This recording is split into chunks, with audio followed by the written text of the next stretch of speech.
This is the Coming Home Podcast with John Allen. 2, 1. And welcome everybody to this episode of Coming Home with John Allen. I am your host, John Allen. Before we get started, I want to remind everybody that if you look in the description of this episode, whether you're watching on YouTube, and that's where I want you to be, by the way, is on YouTube, or if you're listening on a podcast platform, you'll see in the description several links that you can click into if you would like to support the work that I do. Mats. John. Finally. Yeah. You know what? First of all, I want to say thank you, and I'm honored that you. This man jumped on a plane and has flown halfway the length of Norway. Yeah. To come down here to be here live. We had scheduled this thinking it was going to be just a video podcast, but here he is in the studio. Thank you, man. Well, I'm honored, and since you asked me to be on, I thought I might as well make the effort of coming here in person. Yeah. Well, it's good to have you here. I was a little worried that you weren't going to make it. It's like a 5-minute walk. It's a 5-minute walk from the train station. Yeah. And I'm looking at 10 minutes, 15 minutes. Should I call the police? Yeah. I thought this was a safe neighborhood. Maybe he's been kidnapped. No, it's completely safe. I just confused myself. Yeah. But then I started thinking, well, you know, you are from Tromsø. Yeah. And the further north you get, now my wife is a Finnmarking, and I lived up there, and I have noticed that the further north you get in Norway, the less people care about time, and it's just kind of more laid back. Yeah, if you say 11, it's around noon, maybe. Yeah, so before it gets dark, it's okay. Let me ask you something. Mm-hmm. You have your own podcast. I do. Portrettpodden in Norwegian. How long have you been doing that, and how did you get into that? Because you have somewhat of a, should I say, a journalist background. Sure. Well, a journalist is not a protected title, so I call myself a journalist. But it started in April 2020. Long story short, I was living in Germany with my then girlfriend. And COVID hit. I was sent home because Norway closed all its borders. I had nothing to do, and I usually write these long feature interviews for a magazine called Virkelig. It's for ex-drug addicts to sell to make an honest living. And I always... Good cause, by the way. Yeah. Always use a recorder, like a Zoom recorder, because I can't write as fast as people talk. Yeah. So I had all these great conversations just lying there and taking up space on my computer. And the entire world was sitting in front of Zoom or Skype or whatever. Yeah. So I thought I might as well just start with people I know. Yeah. And then that kind of ease into it. Yeah. Stay on familiar ground first with people you kind of know. Yeah, right? that was humble enough to think, well, I'll just get the people I know at least. Yeah. And that kind of snowballed, and then suddenly I got Håvard Bakke, a big famous actor here in Norway. He was on top of my list. And he called me to ask if he could be on set. Oh, did he? Yeah. How did he find out about you? That's pretty interesting. Yeah, well, it was through a mutual friend. I think it was on my very first episode called Ida. Well, see, and that's the thing with Norway. It's a very small country, and you never know who people know. No. And then all of a sudden, you have that almost direct, linear contact with somebody who's pretty famous. Yeah. And well, it just started snowballing from there. He heard that first episode with Ida, and he thought it was great. So I was just lying on my couch on a Saturday evening, and suddenly he texted me on Messenger and asked if she could be on. I thought, I'm not going to say no. Maybe not the sharpest, but I'm not that stupid. So of course, then I had to cross out my top guest on the top of my wish list. Was it time to quit? You reached your top goal already? I'm done. The rest of my life. In and out. So I thought, I have no filter. I just ask people. Well, it must have been a great confidence builder to get someone of that caliber so quickly. Oh, sure. He's one of my biggest heroes. Yeah. We chatted for about 2 hours after we ended the recording. He was a really nice guy. Well, it's probably the same way it is with me. I experience very often when they come here into the studio that it's the conversation after we turn off the camera and the microphones, and I'm like, that is what we should have recorded.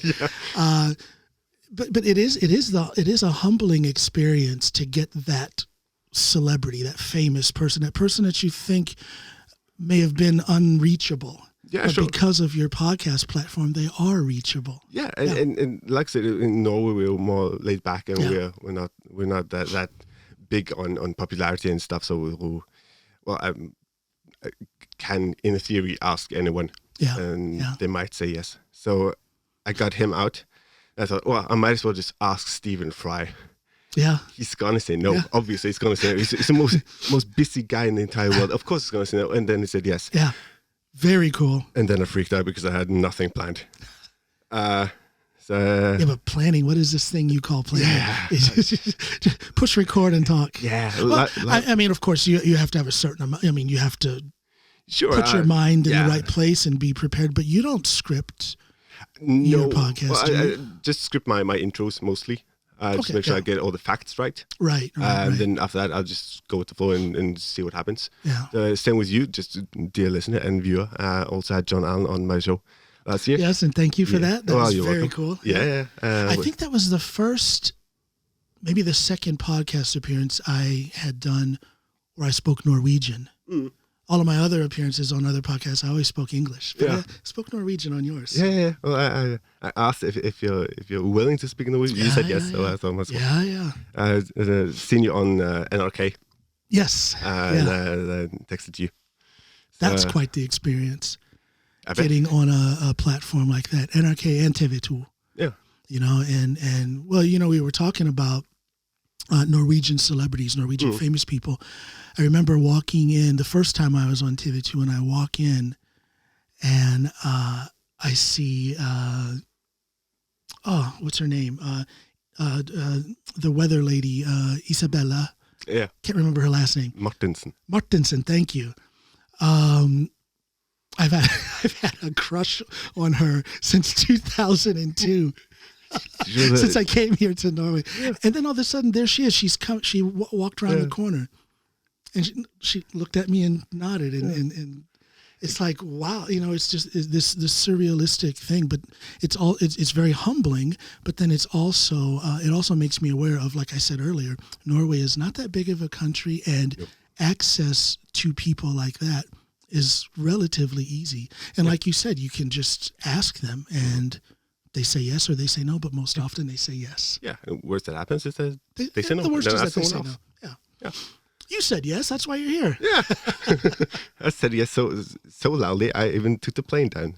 I love that. I do believe you are the one who has traveled the furthest to be here. There's some people who have driven for an hour or two, but I think this plane ride has set a record for my show. So thank you. 2-hour plane ride and 1 train ride from Oslo to where we are now. I still haven't had my first coffee yet. So, there you go. Yeah. There's self-brewed by me.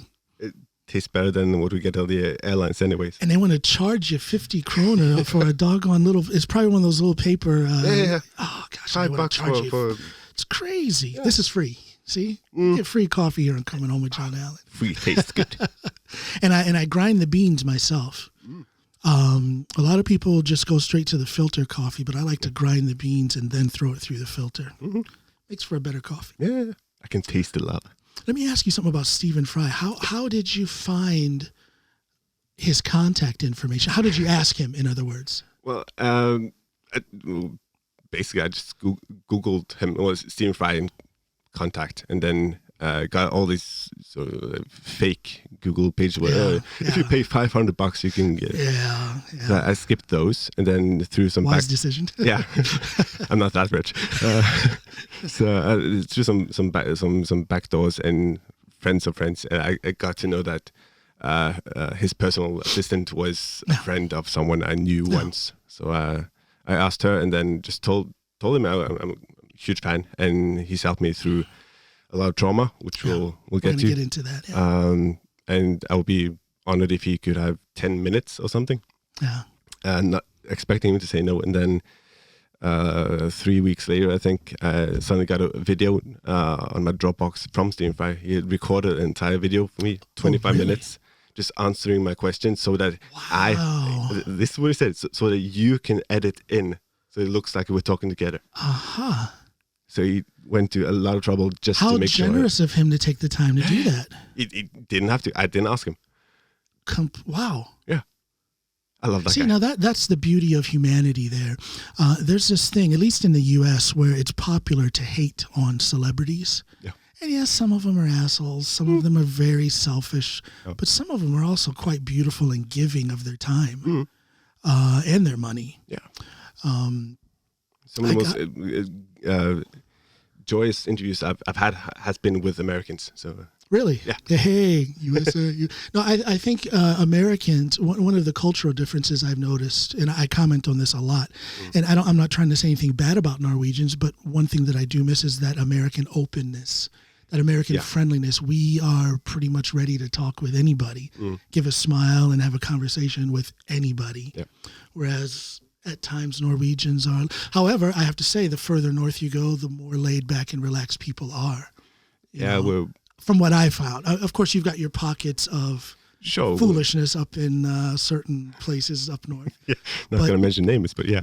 I certainly could mention some names and irritate entire villages up in Nordtroms. But no, but like where we have our place on Sæland up in Finnmark, everybody there is. I'll never forget the first time I was there in 2002. I had just come to Norway, and I was kind of nervous. On how these people were going to accept me. Sure. And my wife kept saying, don't worry about it. They're probably going to get on your nerves because they're so friendly. And they were so friendly. Very curious about who I was and how did I meet my wife and what do I think of Norway? What do I think of Finnmark? So you have, in my experience, you have more of that up north than you do here in Drammen. I said this a couple episodes ago. I've got neighbors around me right now, and we've been living here for three years in this house, and I have neighbors I don't even know their names. Yeah, I'm not proud of that, but it says something about the difference, the general difference that can be found in different regions in Norway. Yeah, well, I bought an apartment in 2019, just before I moved to Germany. That was a clever move. But I think last week or the week before, that's the first time I've been on first name basis with my neighbors. Yeah, and that's not to rag on Northern Norwegians. It's just me being very insecure, and it takes a long time for me to trust people. Now you're in Tromsø, in the city, right? Or are you on? Okay, yeah. I'm in the middle of the city. Tromsø is kind of a, as we would say in Norwegian, både og. Yeah. You know, it's both sides of that social spectrum. Some people are incredibly laid back, but I think those are the people who tend to have moved in to Tromsø from the districts. Yeah. But if you're a lifelong Tromsøvaring, it has that city atmosphere that I notice anyway. So I'm a country boy from Ohio, so I notice that difference in the societal makeup of cities and the difference in how people relate to each other in the cities. I don't know. What do you think about that? Well, I've always been told I'm not true Northern Norwegian because my father is from Oslo. Oh, okay. So from East Oslo. So he moved to Tromsø because he was in the military. And he was just stationed there, and he met my mom, and here I am. Here you are. They're not together anymore. They got really tired of each other really fast. But but he's very happy. He has, new wife and three beautiful kids. And good for him. Yeah. But I think Norwegians in general are more driven to, if I know you, you're your best friend I ever had, or if I meet you when I'm drunk, you'll be the best man in my wedding tomorrow. Yeah, yeah. But other than that, when we're sober and we're just minding our own business, we tend to just be like racehorses, just going. We have just one goal, going that direction, and everything else is just distractions. Yeah, that's interesting. You talk about the way alcohol can influence that's the Norwegian culture. I guess. The whole friendship thing, the temporary friendship that lasts one evening. You know, and I not so much now because it's been a while since I performed, but when I was out playing music, and I don't drink, so I would be at a pub, with my band performing, watching everybody out there, getting wasted, which is no problem. It was actually quite entertaining to watch that. Yeah. But the problem would arise after the concert, after the show, when they want to come up and talk, which of course is quite, enjoyable, unless they're so drunk that they are ready. Just let me tell you one thing. And right up in the face and spitting in your face. Oh, it's like, does this guy want to adopt me or what? I mean, I like being friendly, but come on, So it's, there's a saying that Norwegians can't have a drink. They have to get drunk. Yeah. We usually don't drink during the week. We save everything up for the weekend. Save it all for the weekend. Yeah. Then we drink like Vikings and forget about life. Like Vikings, that is a great way of putting it. It is almost a caricature of what one would think, a Viking in a hall with a long wooden table and big mugs of beer and just going crazy. It's almost that kind. I said a few minutes ago, it's kind of entertaining to watch, and it is, but it's also a little bit sad because I think it's not an isolated thing. I think it's quite broad throughout the Norwegian society that is people's views on how to drink. Yeah, I think Norwegians are like Jekyll and Hyde. Yeah. When we're at the party and the right music comes on, it's like, I don't know these people. I've known them for 30 years, but I've never seen that side of them before. Yeah. Well, go to any julebord, Christmas party. I remember the first. I shouldn't say too much because some of these people are my friends today. But let's just say the first two Christmas celebrations at an earlier job, and it's like, who are these people? Yeah. And then you go back to work the following week, and it's like nothing ever happened. Yeah, and it was fascinating. It's like I know I had a look on my face because of the things I saw some of these people doing, but they didn't have a look on their face, and they're the ones that did it. And I'm like, whoa, what is this? What is this phenomenon here? So, welcome to Norway. Welcome to Norway. But I shouldn't gather up all Norwegians and say that all Norwegians are like this. But it's just an interesting trend in the societal makeup of Norway. I think there's a lot of stereotypes about Norwegians that aren't quite true, but that's the same for Americans. Sure, yeah.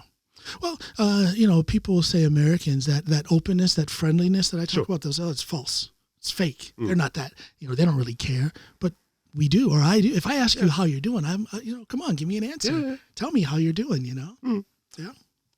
Yeah, and get people like, well, you're my friend now. Come meet my family. Let's have dinner. Yeah. I want to ask you another thing about your podcast. Mm-hmm. And you had Mackenzie Barman.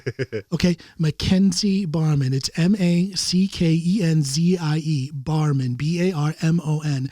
I want you guys to check her out on TikTok and Instagram. She is one of the most entertaining. Now, she's known as a TikToker, but TikTok is. Oh, she's in general. She's a professional actor. Quite the humorist. Yeah. And she has this thing where she approaches fairy tales and kind of gives the woke explanation of what that fairy tale really means. And it is absolutely hilarious. But at the same time, you can learn something from it also. Well, sure, she deals with all kinds of things, from sexual violence to racism. Yes. But she does it in a way of, she's not on her high horse teaching everyone. She's quite humble, and she's very self-deprecating. Yeah. And it's entertaining as heck. I laugh so hard at the same time as I'm learning things. Yeah. But you had her on your show. I had a couple. How did you line that one up? Well, I was. You're not leaving here before you help me get Mackenzie Barman on my show. Okay. Okay. I'll give you her number. Seriously, I would love to speak with her. That would be fun. But how did that come about? Well, like most of my stories, I was lying on the couch one evening, and nothing to do. Felt a bit depressed, so I just started watching this sort of YouTube shorts. It's 10-second videos on YouTube. Yeah. And she just suddenly turned up trying to explain the meaning behind Hotel California, one of my favorite songs. Okay, I haven't seen her do that one. I haven't seen that. I have to check that out, yeah. It's going to mess with everything you knew. I would say thank me later, but I'm not sure you will. But then I thought, who is this gal? and need to know. So I just watched all her videos, and then I found her contact information through Mr. Google. Mr. Google, our best Mr. friend. Google, very formal here, Mr. Google, and just send her a quick email, just going, "Hey, I'm Mats from Norway. You've never heard of me. You've never heard of my podcast, but I've had Stephen Fry and Lemony Snicket and a lot of other people on. Would you be willing to chat with me for 50 minutes?" And then, again, expecting a no, but then she said yes, like 10 minutes later. You got to stop expecting a no. These people are saying yes left and right. I'm always expecting a no, but then suddenly someone says yes. So how cool that someone like that will just make themselves available to you. That is very cool. But that's a testament to your approach. That's a testament to your professionalism, and you have this charming thing that makes people. Well, it makes it easy for them to say yes. Yeah. Well, you're a great host. You're a great podcast host. Oh, thank you. Likewise. Yeah. Oh, thank you. I had one Norwegian musical actor on. He's probably going to hate me for calling him a musical actor, but an actor on called Espen Grotheim. Oh, yeah. He was the first Norwegian Phantom of the Opera. Yeah. And we just chatted before we went on to have a sort of a pre-checklist of what I'm allowed to ask and what I'm not allowed to, and all that housekeeping. We don't do housekeeping here. We just jump in. Rip the Band-Aid off. I like it that way. But he was going, well, mate, you've done research on stuff that I've forgotten I ever did. Really? Like 7 years ago, I have no idea what you're talking about. That is the sign of a good host. That is a good program host right there. It depends who you ask. If I'm doing just doing research that I find interesting, because I'm slightly autistic, or am I just digging way too deep? Well, it's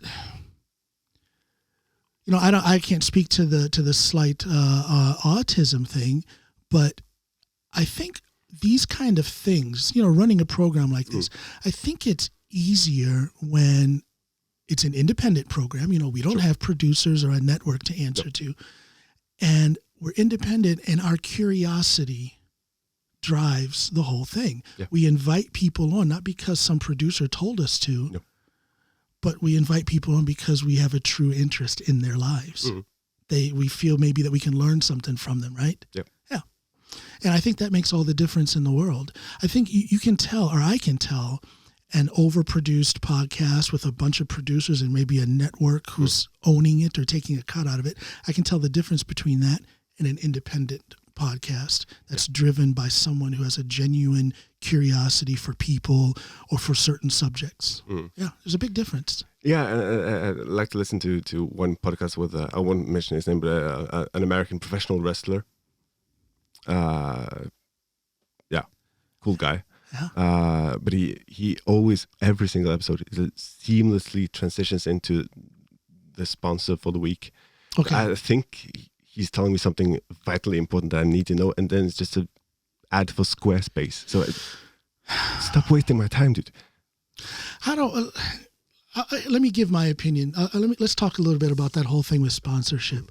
Now, you saw at the beginning, I spoke directly to my viewers and listeners, told them there's some links they can click on if they want to support the work that I do.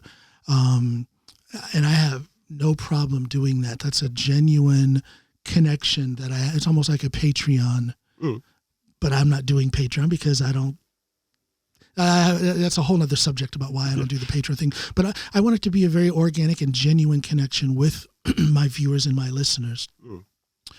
So then the moral or the ethical thing comes up when I start thinking about what would I do if Freja Mjölkechoklad came in and said, we'll sponsor a few episodes for X number of dollars. What would I do then? Because that monetary support, I make a living working for myself. So that monetary support is important. But at what point do sponsors begin to color the palette of my content creation? Yeah. What do you think about that? Well, I've never had sponsors. I probably never will. Come on, man. Yeah, well, you just might. You might. Yeah, who knows? They might say yes. Who knows? Yeah. but I think, well, I'd never say no to someone willing to cover some of my bills. Donations from listeners, yeah. Sure. But I would feel kind of like I was selling out my soul if I was talking about something which I find really important or inspiring. And then all of a sudden you plug in an advertisement for, sorry, XYZ, I'll just have to do this 15-minute ad for Freya. I've thought that if that moment ever comes where I start getting sponsorships, I would have to have an agreement with them. And I think this would mean less money for me, but I would have to have an agreement with them that I would not cut into the excuse me from this good conversation. Yeah, ladies and gentlemen, Freya Chocolate, I just couldn't do that because it interrupts the flow of the show. So I would have to tell that sponsor that I'll just refer to a link in the description of the episode, kind of like I did at the beginning for my own links. I think that, this is a conversational podcast, and those little bumps with ads, I think, would ruin the flow of it. I think we agree. Yeah. Well, we're having a nice conversation, and then why would we interrupt Why would we want to do that? Yeah. Sorry, Freya. Sorry. Better luck next time. I'll keep eating their chocolate, but I don't think I'll take their money for it. But I'll have to pay for it myself. Oh, Norwegian chocolate. If you are not here in Norway, if you're an American back home, I got to tell you, Hershey bars and all that stuff back home, more power to them. Norwegian chocolate is where it's at. Ooh, yeah. Oh, my gosh. That's one of the most memorable experiences I had from the first time I came here to Norway to visit my wife before we were married was when she gave me a big melkechokolade plate. And I ate the whole thing in like 15 minutes, and I was so sick by that evening. I had milk chocolate that she got me. It took me to a kebab shop here in Drammen, and I ate all of this new stuff that was very good, but it kind of messed up the evening because I was stuck on the porcelain seat there. Yeah. We've all been there. Have we? At least I have. So you said you're slightly autistic. Yeah. Now, is that from a... you don't mind me asking about this? No. Yeah. Is that from a formal diagnosis, or is this a feeling you have? Because, and I ask that because I know in the last year, 4 friends who, well into their adult years, 40s, 50s, and they're just now getting diagnosed with mild autism, Asperger's, ADHD. And I'm like, they've lived their whole lives and they haven't gotten an answer to something that they obviously felt was off base or different or whatever. How does this apply to you? Well, I got a formal diagnosis in, I want to say 2018. My dad is probably going to kill me because he has all the general knowledge about How old are you now? I'm 31. 31. Yeah. So apparently it's solved a lot of things in my life and answers a lot of questions, right?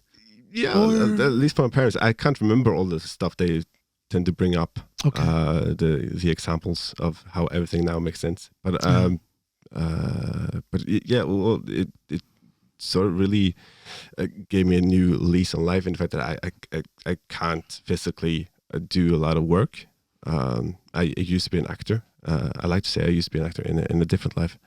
But I can't physically stand on stage for more than 10 minutes, and my knees start aching.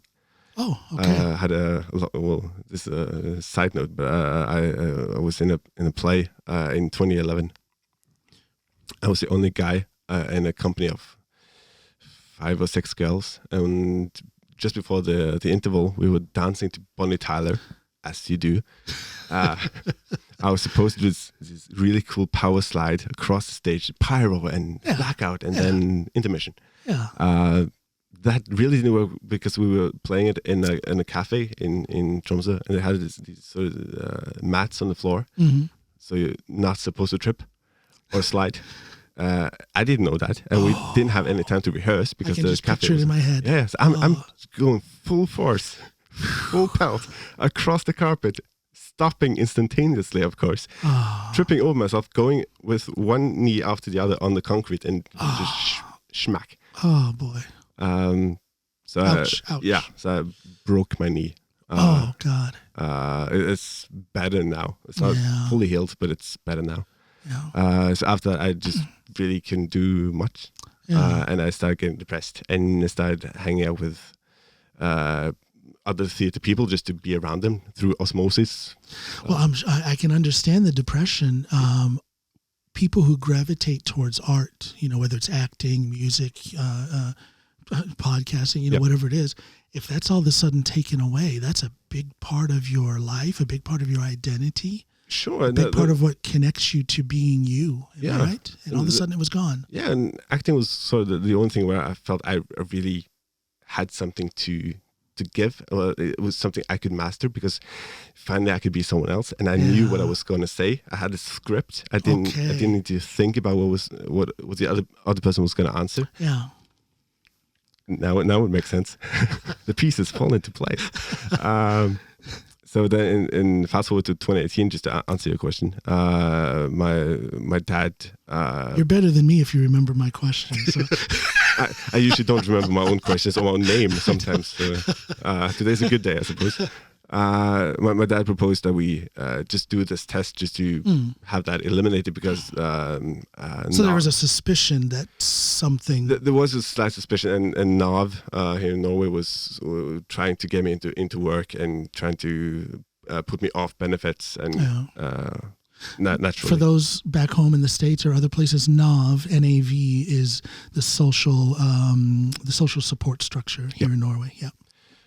So an alternative was just to have that checked out because if it turned out I was autistic, then I had other rights and stuff. Norwegian bureaucracy. So we just had a test done. Took 4 months, I think, with rigorous tests and sort of. That must have been quite the ordeal. Well, 4 or 5 months. That's a long time to be. Yeah, it was going through this machinery of trying to figure out what's going on. Yeah, it was basically just trying to answer questions I didn't really know the answer to, and just looking at this. What do you call it in America? This, Where's Waldo?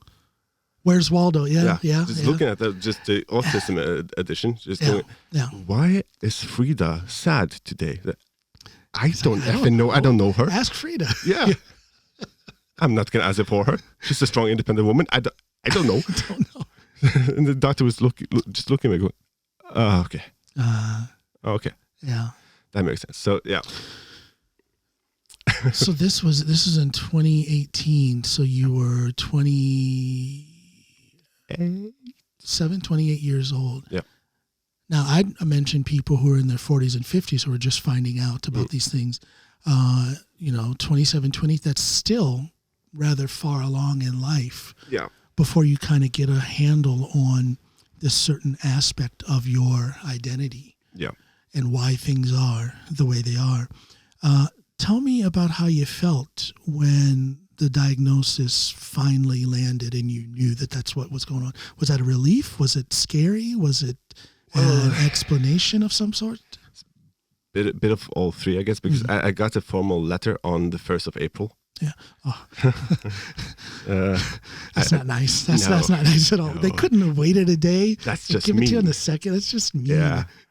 So I didn't understand. It was a lot of formal writing, loads of paragraphs about how I'm not fit to be at work, at least. So that didn't make any sense. I had to scan it and send it to my dad. I took a screenshot or something, and he explained it to me over the phone while I was reading it. Okay. Yeah. So they basically just said you have what was formerly, at least here in Norway, formerly known as Asperger. But we've gone away from that. Now it's just autism spectrum disorder. Yeah. Because we don't want to have some prejudice against someone with... That's a good point. Because when I think of it, I don't hear people refer to it as Asperger's anymore. No. So officially it's autism just spectrum, is more of the terminology used. Okay. Yeah. So it was a relief because then, I can relax now. I'm getting money from the state. That sounds really strange. Is trying to explain that to an American audience, but I basically get money because I can't work. Yeah. Unemployment benefits. Thank you, brain. So that was a relief. I didn't have to put further strain on my body and my psyche just to try to find something just to make ends meet. And through that, I also got my apartment in Tromsø. I got a loan from a governmental fund or something like that. Lower interest rates and things like that. Yeah, yeah. Which, by the way, I'm an American, but I've been here in Norway for 20 years, and I totally support the welfare system here in Norway and the way it supports people. It's there for those who need it. Do some people abuse it? Yes. Sure. Most people do not. Most people are in desperate need of it, and it takes the desperation away because it's there. Yep. It's there for them. Yeah. And then since I don't have to work every day to make ends meet, I can put all my energy and focus into something I'm really passionate about. Yes. As you do with your show. That used to be acting. I can't be on stage every day anymore. I'm not a professional actor, so I don't have any right to be fair. So I can start my own podcast and I can just spend weeks researching a person. Yeah. Because I have the luxury of weeks. Did you spend weeks researching me? No, I spent 3 days. Couple minutes. 3 days. I watched NRK on repeat, and then I Googled you a bunch. I'm just teasing. That was a very good conversation that I had with you. You're a great interviewer. Thank you. I remember how comfortable I was there, and I mean, I'm always comfortable going into any kind of an interview situation, even if it's on TV. It's fun. I like it. It's very relaxing. But you had a way of presenting your questions that, and I think this is a rare thing because most podcasters, it turns into more of an interview as opposed to a conversation. Yep. But you made it into a conversation, which was it feels more natural. And it's like, I'm just talking to this guy. I like talking to people. Interview seems a little, that's so you got to be careful. You feel vulnerable and what are they going to ask me? But if it's a relaxing conversation, you feel more, I don't feel invaded. I feel brought in, omfavnet, as we would say in Norwegian. So you're good at that. Well, thank you. Well, my dad used to be a journalist for 25 years, roughly. So I've learned from newspaper, him. TV? Newspaper. He just started freelance when I was like 2, I want to say. Freelance, yeah. Just started writing stuff and hoping to get more stuff to do. And then he just slowly worked his way up until he found another job. And now he's in the Philharmonic Orchestra as a director of communication, I think it is. Oh, wow. How cool is that? Yeah. Now, I've always admired the freelance journalist. I respect all journalists doing their job, but when you're a freelancer and you're counting on the quality of your work, you're not hired. You're not going to get that paycheck, that 9 to 5 deal.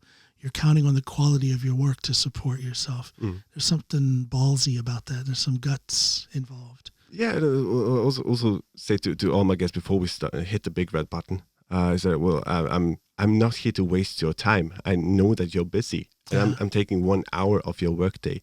So I'm not going to waste your time asking, what does it feel to be a woman in the... Aren't those the most boring questions? But that's what you hear time and time again. Yeah. And I don't understand. Some of these people have gone to school for years to be a journalist. And haven't you learned better than that? I mean, I'm sorry, I don't want to... I would think so. I'm not going to name names, but I'm not trying to... everybody has their own style. But I think some journalists forget about what people want to hear. Yep. We want to hear something that is organic and flowing and natural, not these questions that you pull out of a hat and you're going to ask the next guest the exact same thing. Yeah, you just fill in the blanks with their name. Yeah. So, some people say I'm too careful with my questioning sometimes, and to be fair, I don't mind. Well, but that's that relaxed style that you have that I mentioned. It's not. I wouldn't say it's too careful. It's just a relaxed style. Yeah, and you put people at ease.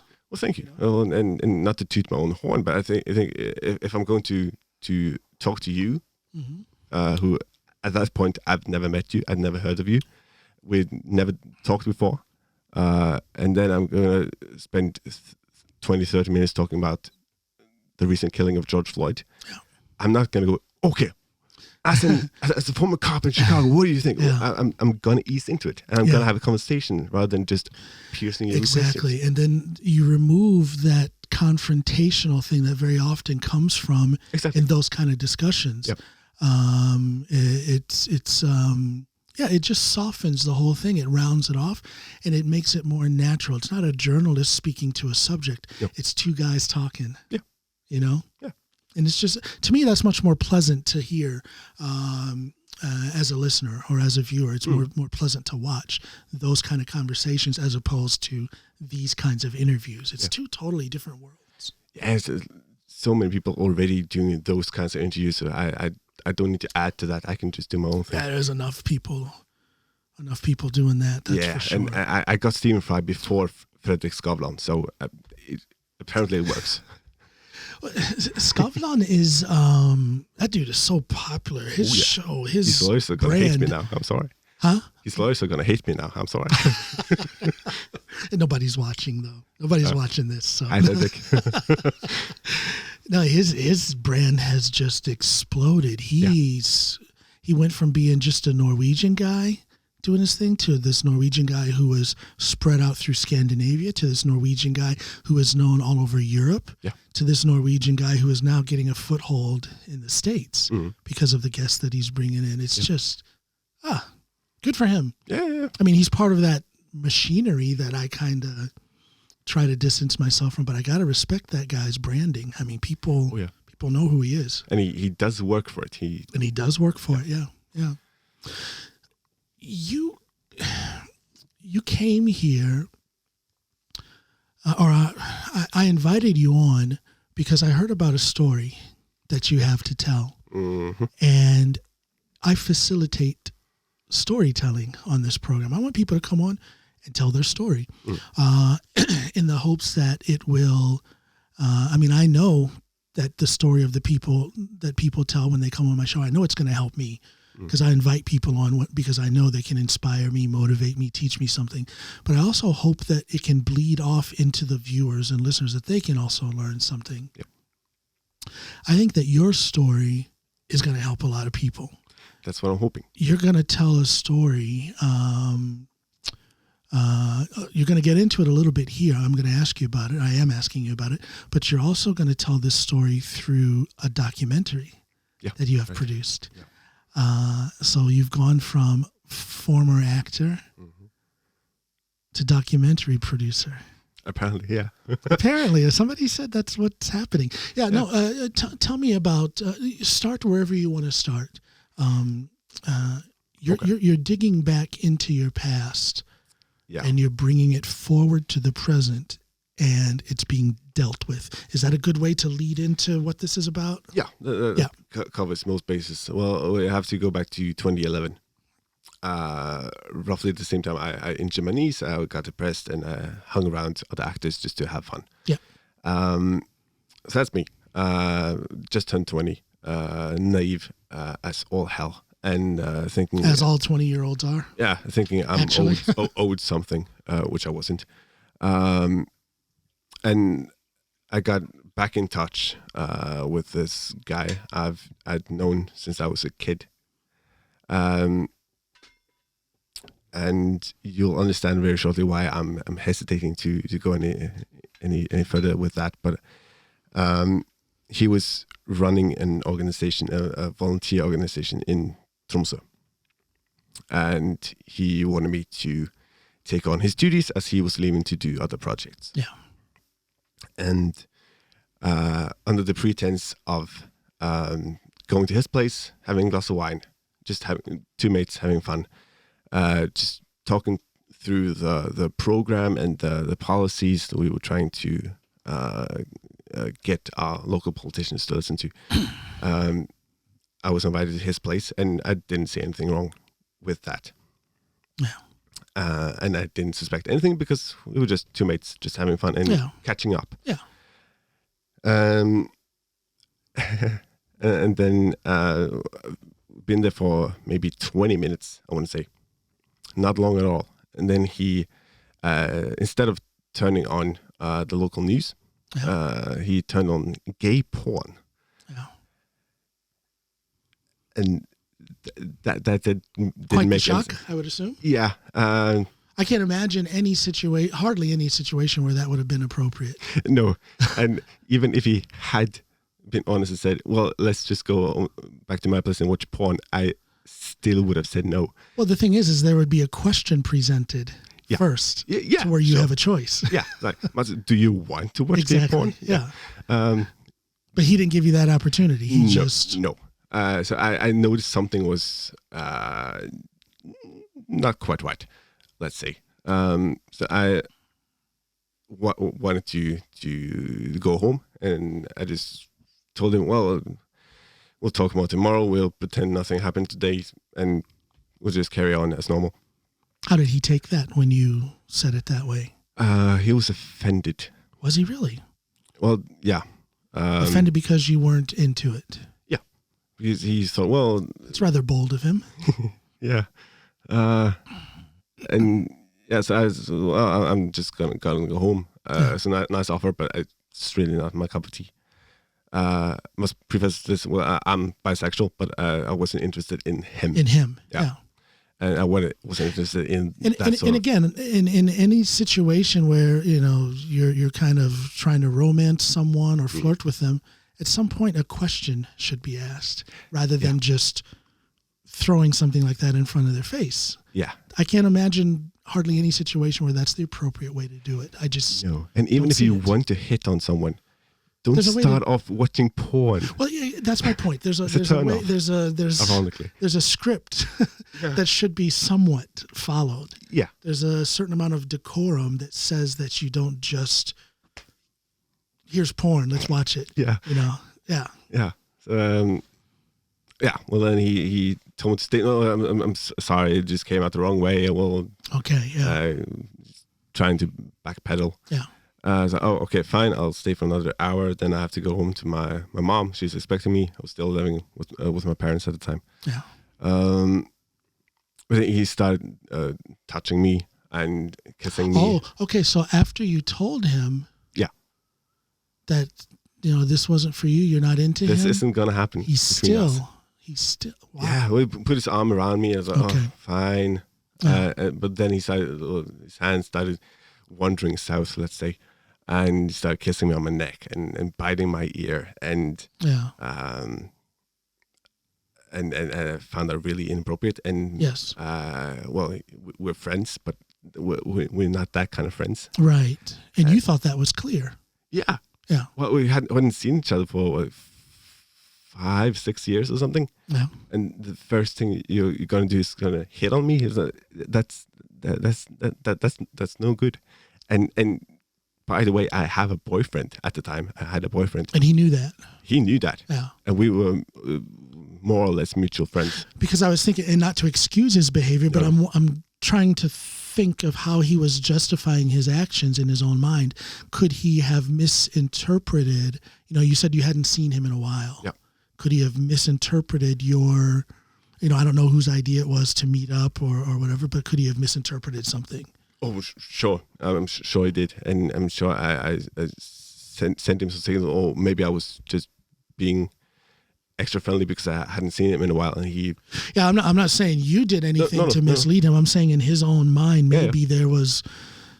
Yeah, I don't know. I'm trying to figure out how this guy could have been so invasive on you like that. I think I haven't asked him that particular question, but I think me just trying to be extra nice just to catch up, he construed that as me flirting with him, and that's his fault. That's his problem. That's on him. We don't victim shame here. You should have been allowed to be happy to see him and friendly and even give him a hug and whatever. Yeah.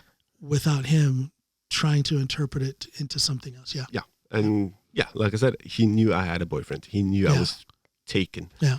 And I wasn't interested. I made that perfectly clear. But he's coming on to me and doing inappropriate stuff. So now I'm leaving. Yeah. How long had you been there at this point? Hour and a half, maybe 2 hours. That's a lot of discomfort on you then. Yeah. Yeah. And that's just me mostly just trying to go, okay, he'll stop sometime. Yeah. Yeah. And he's had a bit too much drink. Well, I'll just. Were you thinking that eventually he's going to realize he's going too far? I keep telling him no, he's going to get it eventually, and he'll leave me alone, and we can keep our friendship intact. Were you hoping that he would get to the point where he realized that he was going over the line? I was hoping at least that if it went any further, I would be able to say no, and he would understand that. Okay. Yeah. But he had kept drinking steadily after we got to his place, and was he older than you? By 6 months, I think. Okay. Yeah. So he was just. I didn't get the sense that he would understand me if I said something. So I felt like I don't need to get physical, but I need to do something really clearly in broad terms just to make him understand I'm not cool with this. Yeah. So when he started undressing himself and undressing me and putting his hands where his hands didn't belong, I had enough, and I said, well, okay, this ends now, and if it goes any further, I'll report you tomorrow. You told him this? Yeah. Yeah. I'll report you tomorrow for trying to rape me. Yeah. Just to try to scare him off. Yeah. Because at the time I knew the daughter of the police chief. Oh yeah. So I thought, well, if he doesn't believe me, I'll just use that card. Sure. I never hoped it would get to that, but I'd just scare him off with the 4-letter word title of my film. But that didn't work. He just whispered in my ear, I know everyone on the police force. No one is going to believe you. Oh. And that freaked me out. I bet it did. What a horrible thing to say. I had never been so scared in my entire life. I just got up, and of course, my knees being bad, I took some time getting my shoes on. Yeah. As I'm kneeling down in this hallway trying to get my last shoe on, I hear him walking up behind me. Yeah. I hear him picking up a wine bottle that he's emptied by himself, and he smacks it in the back of my head. Good God. Wow. Everything fades to black, and 2 hours later, I wake up, and he's on the couch, sleeping, snoring, naked, and I'm on the floor, naked. It feels like I'm dead. Oh, man, I'm so sorry. Well, thank you. It's a long time ago, but yeah. Long time ago, yes, but I bet you it's not. I can see it's difficult for you to talk about. You don't get over something like that. You learn how to handle it in possibly better ways, but you don't get over something like that. No, and it's like it's 2 hours of my life that I never get back. I'll never know what happened. I never know what he did. But I know instinctively what he did. Yeah. But I won't ever know the fine details of it. But it was obvious he had taken advantage of you and sexually assaulted you while you were unconscious. Yeah. You realized that as soon as you woke up, as soon as you came to consciousness? As soon as I woke up, I was bleeding from the back of my head. Yeah. Bleeding from elsewhere. And I had an erection.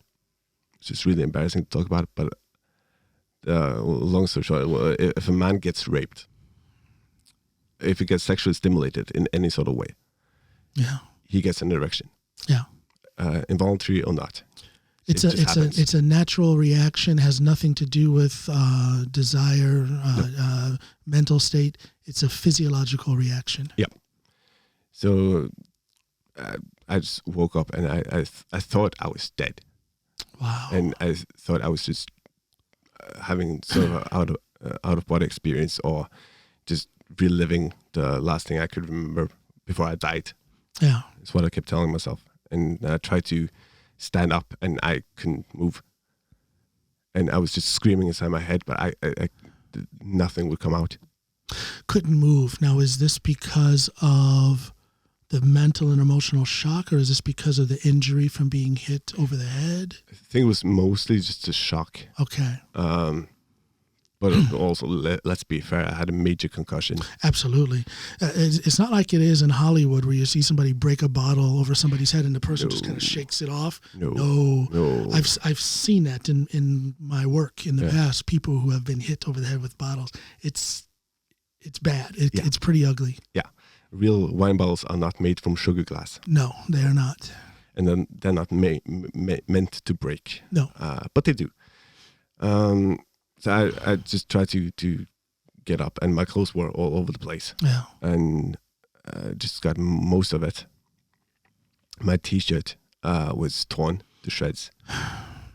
So I just figured, okay, I don't need that anymore. Yeah. And I just walked home in short, skinny shorts and tights and shoes, and walked 5-10 minutes to where my mom lived. And the first thing I did was have a shower. Yeah. Which I shouldn't have done. That's not to victim shame anyone. But if you look at it from a forensics side of things, of course, you should not do that. However, there is the mental, emotional trauma. Yeah. And it's a natural thing to, I've got to, in a literal sense, wash this experience off of me. Yeah. And I need him out of my body. Yeah. Literally. Yeah. Then again, having done that, I couldn't prove anything. Right. And him saying, I know everyone in the police force, scared me so much that I didn't press charges. Wow. So my mom works in the local hospital as a pharmacist, but she's used to seeing stuff. Sure. So she knew something was up, but she didn't want to confront me with anything. So it took about, I want to say 3 months, maybe 6 months before I told her. Okay, so you did end up telling her. I did end up telling her, but by then it was too late. Too late for? Well, too late to do any sort of forensic tests, and I'd been showering, and I didn't want to talk about it, so I just painted myself into a corner. Right. And also because I had this naive preconception in my head that men don't get raped. Well, that is a whole podcast episode in itself. It's a lot to unpack there. Society in general is not prepared to fully and clearly and honestly have that discussion when it comes to men and the trauma that we experience, whether it's rape or other forms of abuse, physical abuse, mental abuse, spousal abuse. It is a fact in the United States that more women abuse their children than men do. So I'm not trying to shame women, but let's just hold ourselves to the facts. I believe that there are a lot, and I think I said this to you before we, I think when we were on the telephone talking about this a few days ago, I feel that there are a lot of men who have gone through similar situations, like what you've described here, and the world will never hear it. And that is, I don't want to say it's a disservice, because believe me, I understand how hard it is to tell these kinds of stories.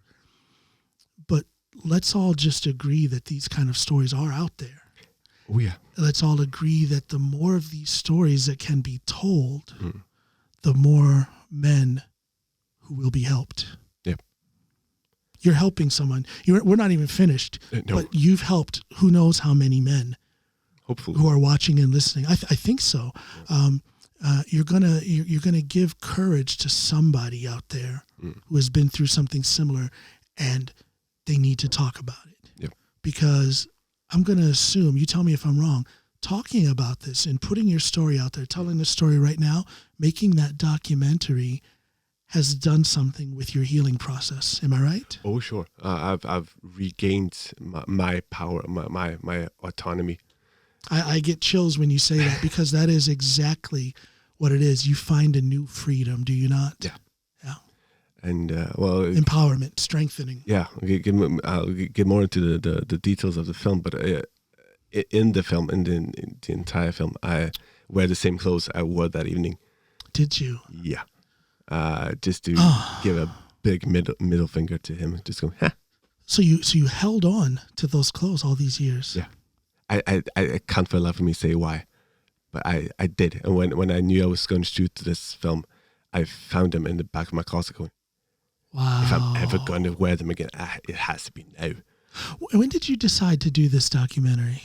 Well, this is also a long story. I'll try to cut it down. But I was living in Germany for 3 years with my then girlfriend. And we broke up. And is she German? Is that what took you to yeah. Germany? Okay. Yeah. She's German. I didn't have to work, as we said. Right. So it was easier for me to move there and try to Sure. learn German than for her to come to Norway and stuff. Sure. So it was really nice for about 3 years, and then took a turn. We drifted apart, and I was forced to move back to, or forced in inverted commas, to move back to Norway in May of this year. So I was lying on my couch, as I tend to do in these stories. Everything starts from the couch. Yeah, my best ideas come from the couch, apparently. So I was just feeling really sorry for myself and crying and watching Titanic and shouting at Kate Winslet. When you watch the Titanic, it's never going to turn out good for you. And that door is big enough for both of them. Yeah, thank you. That is my hill to die on. Thank you. Yeah. Bitch. Bitch. I don't want to get cold. Well, what about me? Yeah. Hello. I'm cold enough. I'm sinking. You had your chance. Bye. So my one of my best friends called Espen Olaisen. Shout out to Espen. He was doing he was leading a workshop at a creative hub for teenagers in Tromsø called Tvibit. Okay. It's where kids from ages 15 to 30 can come and explore their like a workshop type of thing. Yeah, it's just like a safe haven. You can come there. There's a cafe. You can meet people, make new friends, and so do anything you want creatively. Yeah. So he was running this workshop called Short Docs that Tvibit was producing, where a bunch of people, filmmakers or people who are just interested in film, had the opportunity to learn how to make a short documentary, 5 minutes max. And through different mentors and workshops and exercises, would end up with our own short documentary, which is this film. So he asked if I just wanted to come along, and I think he asked me because he knew it wasn't good for me to sit alone for too long. And that is the beauty of a true friendship. Yeah. They always they know what you want. Oh yeah. I'm sorry, they know what you need, Yeah. actually. When you know, when it comes to comfort or when it comes to self-expression. Yeah. A good circle of friends can really pull you out of a depression. Yeah. He just messaged me, well, if you feel it's not for you, that's fine. You can go home. Just try it. Sure. The offer was there. Yeah. Yeah. What's the worst that's going to happen? You drink some bad coffee. You talk about film. You do that anyway. So nothing's going to change there. Yeah. And who knows, maybe you'll make a film. And that'll be another way into your filmmaking, or love of filmmaking. So it'll be behind the camera, or can you be in front of the camera if you want to. So the idea was, well, at least my interpretation of the idea was that you have to tell a story that you feel is important. And I interpret that as, if I'm ever going to make a short documentary, or documentary in general, that's probably going to outlast me. Yeah. I need to be able to justify that when I'm 60, 70, 80. Yes. So it needs to be something that I can stand for the rest of my life. And the only story I feel I have any sort of authority to tell is this story. So in doing that, in starting to storyboard and try to find the visual aspects of the story, and finding the balance between showing stuff and, because as I say, it's show don't tell, but I don't want to show someone get raped. Yeah. So I need to find another visual language to tell a story. A new, more artistic expression of that act. Yeah. But I felt it was something missing. Yeah. And if it's just me telling my story for 5 minutes, it's gonna be this sob story for 5 minutes. It's just me pleading for any sort of sympathy, and that's not what I'm going for. No. And I generally want to help people with this story. Yeah. And I want this film to be the film that I never had when I was 20. Yes. So I knew it was missing something. So, but I also knew that he would recognize certain scenes and descriptions and stuff. Even though I've redacted his name, I've censored it, and I've even hired a professional actor to voice him, so that he will never be identified, because he objectively has the right to remain anonymous. I understand, but is that what I just have to ask? Was that a source of conflict for you? Did you? Yes and no. Is there a part of you that wants to shout out to the world that this is the guy who he did it? Yeah, I'm biting my tongue here because I have a live mic right in front of me. But no, I part of you certainly wants to. Part of me wants to fuck him up. Yeah. To be fair. Yeah. But understandable. Yeah. But I also know that objectively, on paper, officially, nothing happened between us. Right. Because there was no sentencing, there was no police involved. It's just my word against his. And that's not much to go on in the Norwegian legal system. No. Unfortunately. Or in any legal system, to be fair. Or any legal system. But as I knew that if I go now and tell his name and where he lives and the name is his wife or boyfriend or whatever it is, that's on me. I'm gonna be the bad guy. Right. But I know that he's gonna recognize certain things. Sure. And he's gonna know who I'm talking about without me expressively saying it. So I knew I had to inform him somehow that I'm making this film. Okay. Because if I don't, at least that's me thinking it, if I don't, then he's gonna try to protect himself afterwards, let's say, and try to get revenge or silence me or whatever. So I mainly just called him just to say, hey, I'm making a film about what allegedly, in inverted commas, happened. Had you spoken to him at all since? No. Well, we met a couple of times because he just randomly showed up at my door a couple of times. Interesting. And wanted to be friends. Hey, let's have a pint. Yeah. But no real contact, no effort at contact on your part. No. Since 2011. No. Okay. He instigated all the conversations. Okay.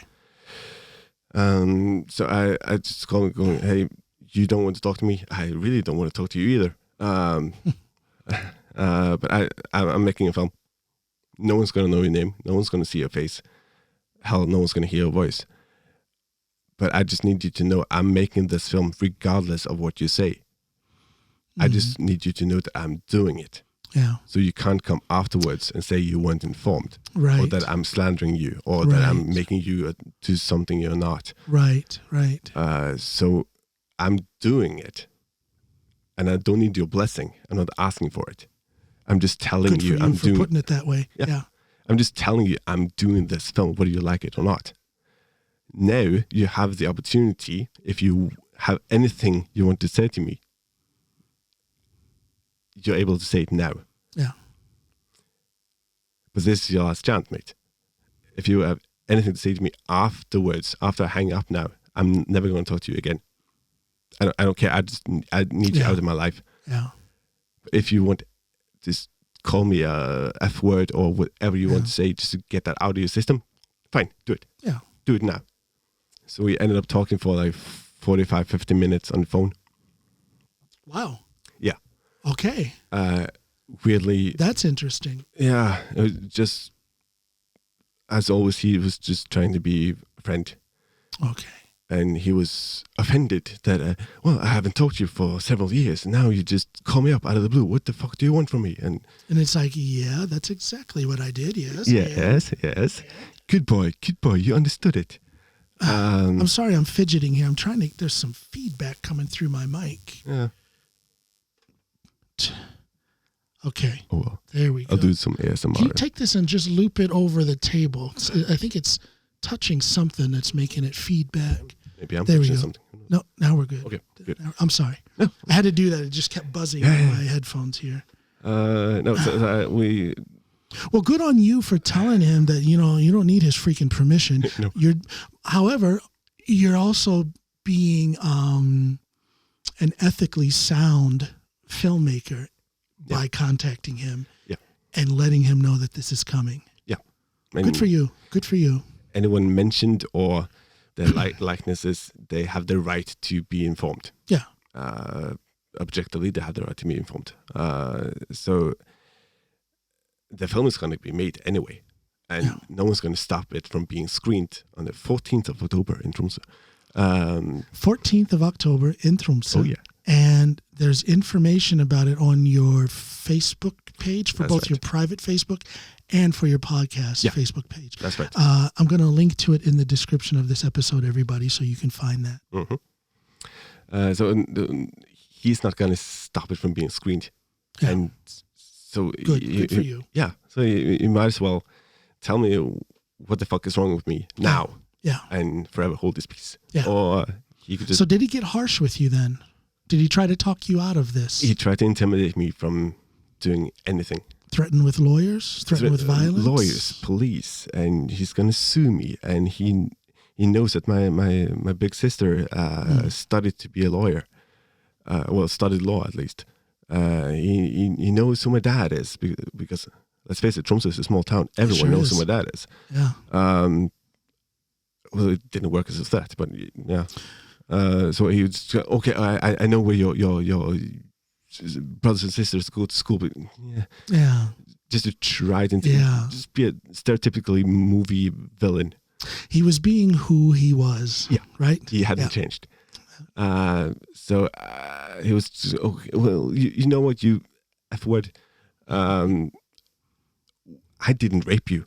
Just get that in your head. I didn't rape you. He said that. Yeah, I didn't rape you. We had sex. And if you're going to regret that 11 years later, that's on you, mate. So he's just totally removing the whole thing with hitting you in the head with the bottle. Yeah. In his mind, nothing happened, and I just like it rough, apparently. Not that rough. Getting cracked over the head with a bottle always turns me on. Oh, yeah. Nothing is more exciting than being passed out when you have sex with me. What a jackass. Good God. Yeah. Wow. Well, but I guess it was kind of expected that he would. Yeah, well, I didn't expect him to confess to anything, knowing that I was talking to him on the phone and knowing that because I was making a film. Yeah. He's not that stupid. He knows I'm going to use it somehow. Sure. So he's not going to go, okay, I'm sorry. He's going to save his own hide as much as he can. At least. So I had this 1 hour conversation, and I have a 5-minute film to make. So I have a lot more material than could fit in that 5-minute movie. So I might have to make a longer film. Okay, you think about doing that? Yeah, I'm not sure if it's going to be a documentary or I'm going to do a feature film. I'm not sure yet. But there's a lot more stories to tell. Interesting. Okay, now let me ask you this. We were talking earlier about sponsorship and things like that. Have you had to reach out to people to help with funding this project? It's only a 5-minute thing, but still, there's a budget. There's cost. And then if you go further and make a longer film, well, there's a bigger budget, more cost. Yeah. What about funding? Well, funding on this one at least was very easy because everything came from Tibet. That's true. Yeah. So they were kind of producing everything and covering the costs. Yeah. So I wrote the script, or a semblance of the script. Yeah. And I knew I had to be on screen myself. Yes. I don't want anyone else to portray my story. No. I get that. Yeah. Ownership of your art. Yeah. And I get it. Yeah. Found a great photographer called Kyrre Solund. And he also said, well, if anyone's going to do that, you have to direct it as well. because no one else is going to know exactly how you're going to react in that given situation. Kira, does he work for VG? No, I'm not sure. I don't know him that well, to be fair, but he's a filmmaker. He works a lot for different. He's a freelance filmmaker. I think I know who that guy is. You probably do. I'll show you his Facebook later. Yeah. As soon as I see him, I'll know if it's the same guy. Yeah. Again, Norway is not that no. not that big of a if you're in the creative field, you know everyone basically. Yeah. So I was trying to reach out to find a young director who wanted to. I couldn't pay them, but just wanted to use this as a vehicle to further their career. Yeah. But Kira just told me, well, no one's going to know exactly how you reacted in that situation, so you have to direct it yourself. Yeah. So I had to do everything myself. But that's good advice. Yeah. And it turned out great. And he is such a brilliant, talented photographer that he knew instinctively what I wanted, what I needed. So I just thought, well, if you're going to do a 45-degree here, would that look good? Or do one from the other side? Oh, and he just figured it out. Yeah. So I just gave him a vision, I sent him the script, and he figured it all out. Yeah. And got two friends of mine, three friends of mine to be extras in the film. 3 girls, because to be fair, I don't trust men. Present company excluded. But that's quite understandable. Again, as I said earlier, there's you're never going to get over that kind of trauma. It's always going to affect you in 1,000,001 different ways, and you're probably going to find out, as you've seen through these years, you see that it affects you in ways that you didn't expect it to affect you. But it's a constant process of trying to. Not trying to accept what happened, because we accept our own trauma, but it's a constant process of relearning how to deal with it so that we can continue living our life. Am I right? Yeah. And so that you have trust issues. Hey, yeah, of course. Yeah. I'm slowly getting better at that, but I also it's a process. Yeah. But I also thought, and I might be completely mistaken, but my view was that if I have just one guy in the film, then me just watching it, not knowing, is going to think that he's the rapist. Okay. Yeah. So I don't want anyone of my mates to have that stigma or have that. Yeah. No, I understand. Yeah, have 200 people in a cinema think, sure, you're the guy who raped. So I don't want that. So. And I wanted to keep those two well separate, the audio and the conversation and the visual. Yeah. Gives us 2 different universes. Interesting. So I called up the 3 girls I trust the most, and they said yes immediately. Yeah. Thank God for these girlfriends. Yeah. Most of my friends and associates are female also. What is that all about? I haven't been raped unless I have a suppressed memory, so I don't have the same kind of trust issues with men, and yet I find myself more often than not are gravitating towards female friendships and relationships, whether it's working relationships or just friendships, more than I do men. Yeah. I wonder... Well, I think, and I'm sure you can attest to this too, I don't want to tread on your life and your trauma, but I'm sure you can attest to this, that as men, we're programmed not to talk about our emotions and to be the strong, burly guys. Yeah. And if we show emotions or if we talk about it, well, actually, I just spent the last couple of hours just crying in bed. Then you're quote unquote weak. Well, I'm lucky in that the most influential people in my life as I was growing up, they were females. My mother, my grandmother, my aunt. So somewhere along the line, without them actually saying, hey, you need to be open about your feelings, I just was open about my feelings. And I think it has to do with that close contact with those 3 influential females. So fortunately, I learned real early that this whole macho thing about trying to be tough all the time and hiding feelings and all that stuff, that's just not my thing. No.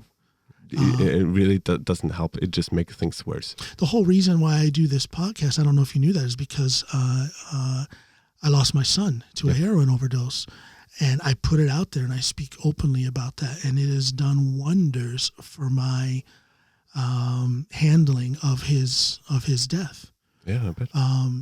But if I was one of those macho dudes that just never spoke about it or tried to hide it and just tough it out, I think I'd be in a worse place than I am now. And I'll also say that, well, maybe not all, but some people might expect you to be that tough guy because you're an ex-cop, you're an American, you're big and strong.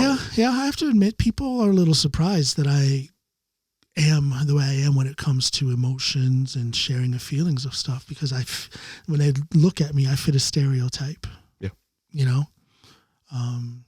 But I always hope that through the course of dialogue, conversation, that they'll be like, yeah, John is not this way, he's this way. Yeah. And if we use our individual platforms to talk about trauma, then we are legitimately going to help someone. Well, yeah, and that's what I believe. I believe that the more men who speak openly about these things, the more men who will be helped, because sometimes they have to see through another male that it's okay to soften up a little bit and speak about how you feel. Some men have been taught that. It's not that they don't know that, it's that they have very often been taught the exact opposite their entire lives. So they need to see, I'm not trying to put us up on a pedestal, but I do think that we are in a position with our platforms where we can shine a light on an issue that needs to be dealt with when it comes to men, when it comes to humanity. Period, but especially men. It goes back to this being the film that I never had when I was 20. When I was raped. I'm not going to be arrogant enough to say this film is going to change the entire world. I don't think so. But I know that if I just watched a film like that about rape, when I was living through it, the worst kind of trauma, and seeing a man portrayed, that would really help me identify with that, and knowing that if he can do that, it must have gone better with him. He must be doing a little better. And there you Otherwise, go. he wouldn't be on screen reenacting it. And there you go, because you're not the only one who thinks that way. If you have a room full of 100 people who watch this documentary, maybe just one of them will be dramatically affected and helped by it. But that's one life that has been changed, which can then, it's almost like a pyramid scheme. And that one life that has been changed will then change maybe one life in 100. And then that one life out of that 100 will change. And all of a sudden you've got this, you have a movement, you have an awakening, you have a new awareness about this thing called trauma, this thing called emotions, this thing called feelings, and how we as men approach it and how we share it. And all of a sudden lives are being changed. We can't change the fact that trauma happened. It does happen. So let's open up on how to deal with it. Exactly. And dealing with it doesn't mean it goes away. Again, you're never going to get over that. I'm never going to get over my son's death. But we can learn along our path towards living life with that new burden. And I put it in the sense of a power lifter. The more weight I put on my back, the stronger I have to be to squat it or to deadlift it or whatever. And I put that same thing into life. The heavier the burden, the more we have to grow and expand our awareness and our sensibilities in order to carry that new burden of trauma. Am I right? Yeah. You're completely right. Yeah. Good. I like when I'm right. You come here for knowledge, right? Checks in the mail. But it is an unfortunate fact that there are not enough men who speak on these things. And I read a report or an excerpt of a report posted by NRK today on the plane, talking about male posted rape. By who? Posted as part of an article by NRK. Oh, by NRK. I'm sorry. Yeah. And I thought you said Ellen K. NRK. Yeah. Okay. Hi, Ellen. Hi, Ellen K. Shout to Ellen K. Yeah. Probably someone somewhere called Ellen K. listening to this right now. So somewhere. Sorry for freaking you out. They were talking about male rape, and this guy came forward under a pseudonym and told his story. And they had this wee box of facts, and one of those excerpts from a larger report said that 1% of all men over the age of 18 in Norway will have or have been raped during the course of their life. I think that is easily believable. Yeah. And it's probably bigger than that. Yeah, 1%. Doesn't sound like a lot, guys. But that is 1% of all the people who reported it. There you go. Yeah. And 90% of men don't report it. So just think about that. Just extrapolate that math and then imagine how many thousands of men are walking the streets here in Norway carrying that trauma with them, and they'll never talk to anyone about it. And they'll never have the language to say they do. And there's the issue. And there is the issue that your telling of your story and your making of this documentary directly addresses. It directly addresses, of course, what happened to you. It directly addresses the rape, but it also directly addresses, it's a glaring testimony of how to deal with trauma. Yeah. Share it, put it out there. And don't get me wrong, I know that that's hard. I know that that's not for everyone. Not everyone is going to make a documentary about their trauma. Not everyone is going to start a podcast to deal with their trauma. But you can talk to maybe a loved one to get some comfort. You can maybe go to a psychologist for some sort of therapy. And it takes strength to do those things, and not everybody can do it. But if you can bring yourself to do it, there will be results. You will learn. It won't go away, but you will learn how to deal with it. Yeah. I can't say it enough. We have to address these things. We just have to. Yeah, it's like standing at the foot of a mountain and knowing you're gonna hit a peak. If you're standing at the foot of the mountain, it looks impossible. Yeah. If you take one step at a time. Yeah. And all of a sudden. Suddenly, you're at the peak.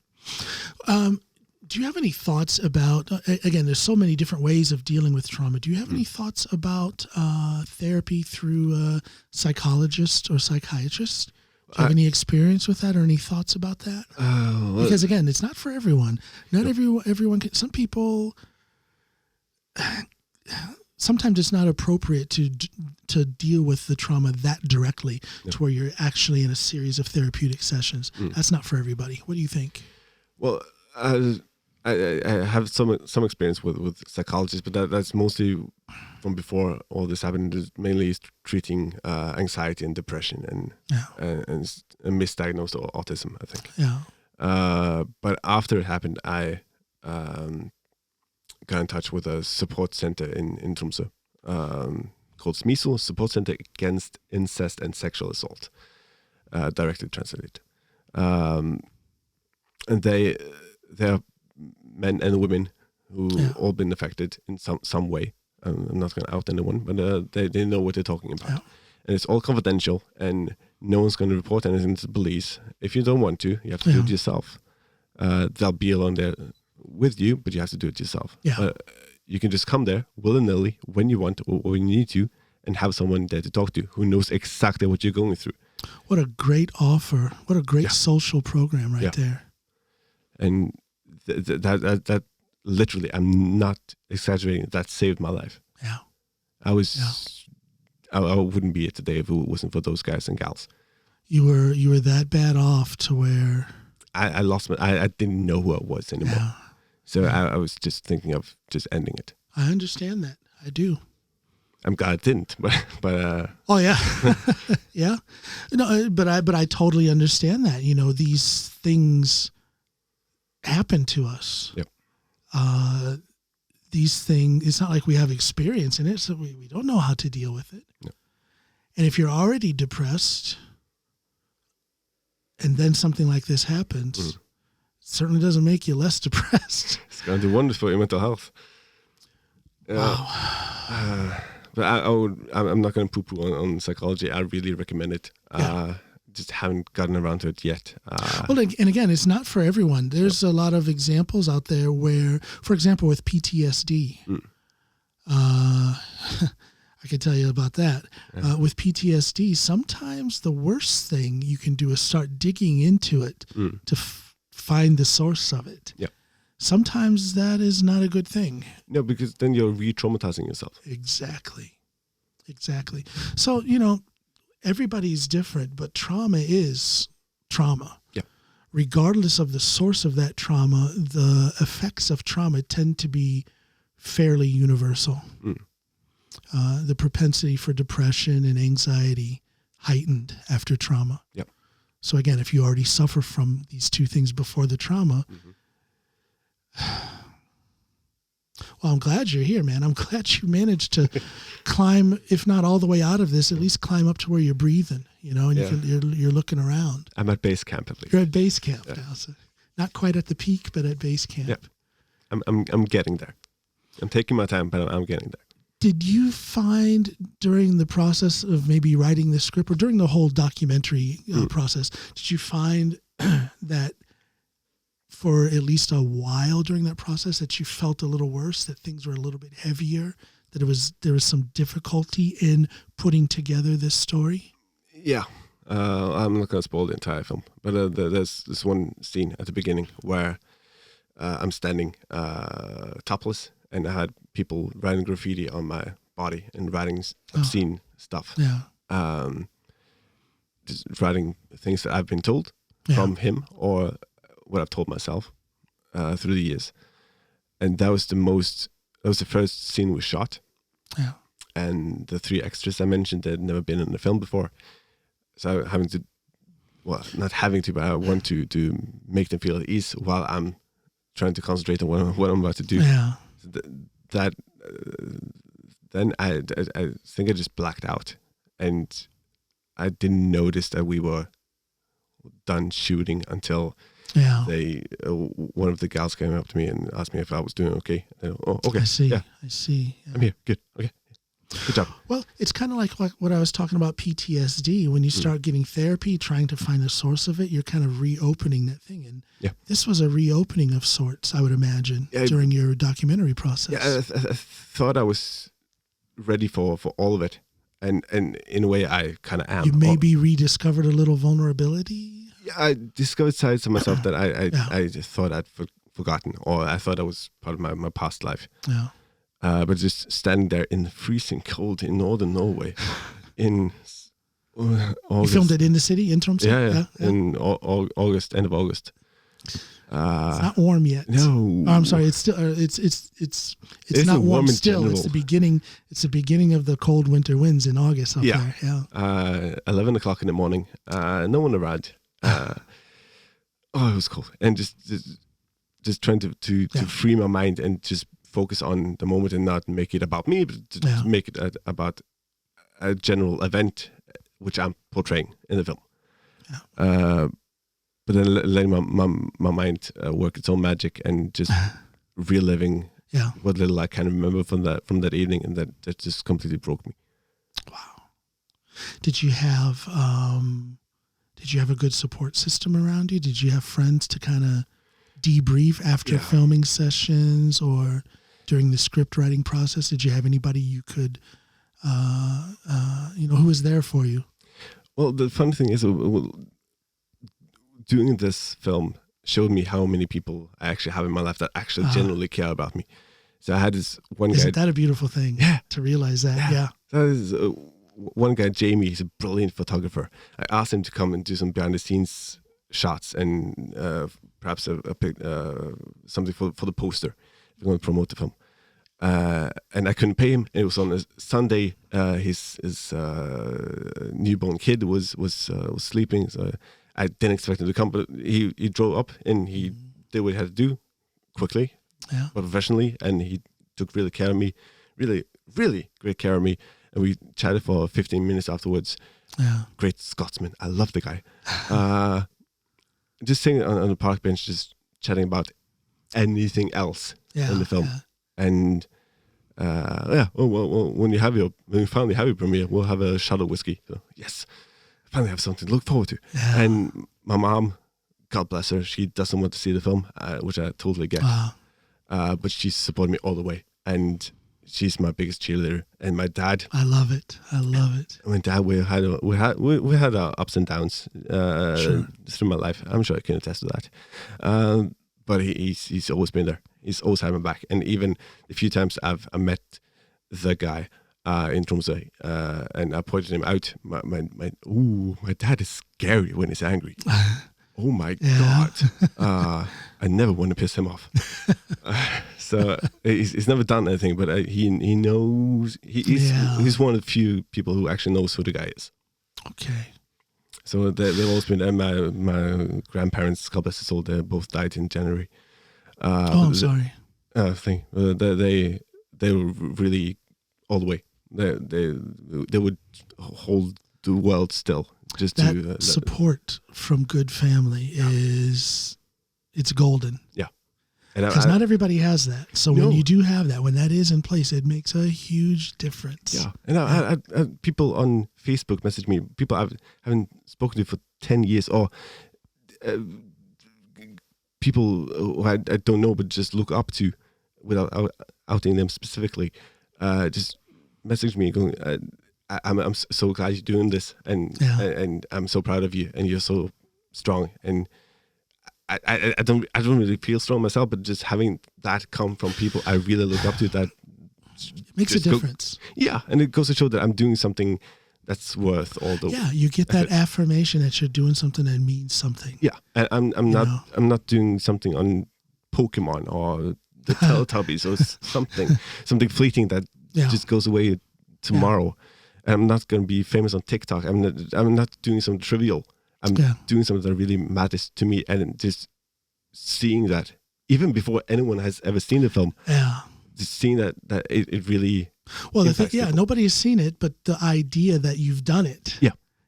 Is, and then getting that affirmation that it's a good thing that you've done, and people are looking forward to it and whatnot. That's got to be quite the uplifting experience. Yeah.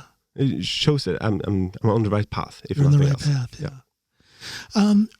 What are you doing in order to, where will people be able to see this? Are there any kind of film festivals or anything like that where this can be presented? Well, this is is it going to be put out online somewhere, or it will eventually? Well, this is a long bureaucratic road, but it's the world premiere. Let's say it's in Tromsø, October 14th. After that, I'm hoping to bring it here to Drammen or to Oslo. And then hopefully around the world. I even learned how to speak German now, so I'll bring it there. Yeah. Just dub it first because they're lazy. Sorry, Germans, but you are. Read subtitles, guys. So I'm hoping to bring it all around the world, and I'm hoping through the support center in Tromsø to bring it through to high schools and have a sort of a Q&A afterwards. I was going to say, I could see this being quite a motivational piece for high school aged kids, teenagers, and view the show the documentary, and then have at least an hour long lecture or Q&A, and spread the word, spread some knowledge, and start teaching these young people, these young men and boys already at a young age, the power of expressing your trauma and sharing it. Yeah, so I'm just hoping to get it. Could be quite the movement. Hopefully it will. I'm just hoping to get it to as many eyes as possible, and then I'll put it online afterwards. Awesome. But I think, at least to my understanding of it, is if I put it online, then I'd lose some potential interest from film festivals. Sure, absolutely. Yeah, timing is everything. Yeah. But you probably have something of a marketing mind, or you at least know people who can do it. So you're getting good advice on all of that. I'm just trying to justify renting a cinema and asking people to come and pay to see a 5-minute film. That maybe that's my Norwegian sensibility, but that irks me a bit. No, I mean that's quite normal to have a little anxiety about that. Yeah. That's normal.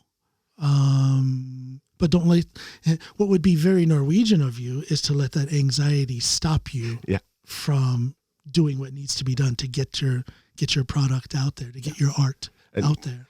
If I called my rapist, then it's not that scary to ask someone in Oslo to go see a film. Good point. Yeah. Just remind yourself of that. You'll be fine. Yeah, I've checked that box. It's some people would think it's you kind of like cracked a joke right there. Yeah, and humor is important. And some people would think that that's odd, but I think on the surface it is. On the surface it can be, but if you are an artist yourself, For example, I'll use myself as an example. Within a month after my son passed from his overdose, I had already incorporated it into my stand-up comedy routine. Making jokes, or telling funny stories about his addiction. And Gallows Humor, or Gallows Humor, as we call it here in Norway, is a thing.